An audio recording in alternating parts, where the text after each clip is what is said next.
Welcome to learners guide. Sir C V Raman पर निबंध। परिचय। भारत के महान वैज्ञानिकों में से एक चंद्रशेखर वेंकट रमन सीवी रमन का नाम सदैव अग्रणीय रहेगा। उन्होंने प्रकाश के प्रकीर्णन स्कैटरिंग ऑफ लाइट से जुड़ी एक महत्वपूर्ण खोज की जिसे रमन प्रभाव के नाम से जाना जाता है। इस खोज के लिए उन्हें 1930 में भौतिकी का नोबेल पुरस्कार प्रदान किया गया और वे ये सम्मान पाने वाले पहले एशियाई वैज्ञानिक बने। उनकी उपलब्धियां विज्ञान और अनुसंधान के क्षेत्र में अमूल्य योगदान के रूप में मानी जाती हैं। प्रारंभिक जीवन और शिक्षा। सीवी रमन का जन्म 7 नवंबर 1888 को तमिलनाडु के तिरुचिरापल्ली में एक तमिल अय्यर ब्राह्मण परिवार में हुआ था। उनके पिता चंद्रशेखर रामनाथन अय्यर और माता पार्वती अम्मल थी। उनके पिता एक शिक्षक थे जिससे उनका बचपन से ही शिक्षा और विज्ञान के प्रति झुकाव रहा। उन्होंने मद्रास अब चेन्नई के प्रेसिडेंसी कॉलेज से भौतिकी में स्नातक और मात्र 16 वर्ष की आयु में एमएससी यानी स्नातकोत्तर की डिग्री प्राप्त की। उनकी असाधारण प्रतिभा ने उन्हें वैज्ञानिक अनुसंधान की ओर प्रेरित किया। वैज्ञानिक उपलब्धियां और रमन प्रभाव। सीवी रमन ने अपने कैरियर की शुरुआत भारतीय वित्त सेवा इंडियन फाइनेंस सर्विस में की, लेकिन उनका झुकाव हमेशा विज्ञान की ओर रहा। 28 फरवरी 1928 को उन्होंने रमन प्रभाव की खोज की, जिसमें यह सिद्ध किया गया कि जब प्रकाश किसी पारदर्शी माध्यम से गुजरता है तो उसका कुछ भाग बिखर जाता है और उसकी तरंग दैर्ध्य वेवलेंथ में परिवर्तन हो सकता है।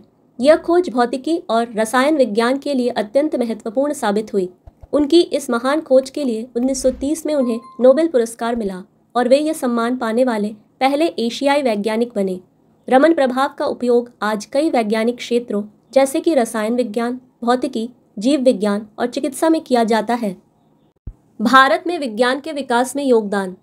सीवी रमन केवल एक वैज्ञानिक ही नहीं बल्कि भारत में विज्ञान को बढ़ावा देने वाले महान शिक्षक और शोधकर्ता भी थे। उन्होंने 1934 में भारतीय विज्ञान अकादमी इंडियन एकेडमी ऑफ साइंसेज की स्थापना की और बेंगलुरु स्थित भारतीय विज्ञान संस्थान इंडियन इंस्टीट्यूट ऑफ साइंसेज में भी योगदान दिया।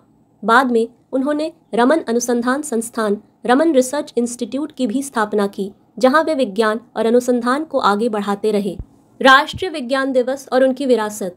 अक्टूबर 1970 के अंत में रमन को दिल का दौरा पड़ा और वह अपनी प्रयोगशाला में गिर पड़े। 21 नवंबर 1970 को 82 वर्ष की आयु में प्राकृतिक कारणों से उनकी मृत्यु हो गई। सीवी रमन के सम्मान में भारत में हर साल 28 फरवरी को राष्ट्रीय विज्ञान दिवस मनाया जाता है। यह दिन विज्ञान और प्रौद्योगिकी के क्षेत्र में जागरूकता बढ़ाने के लिए समर्पित है।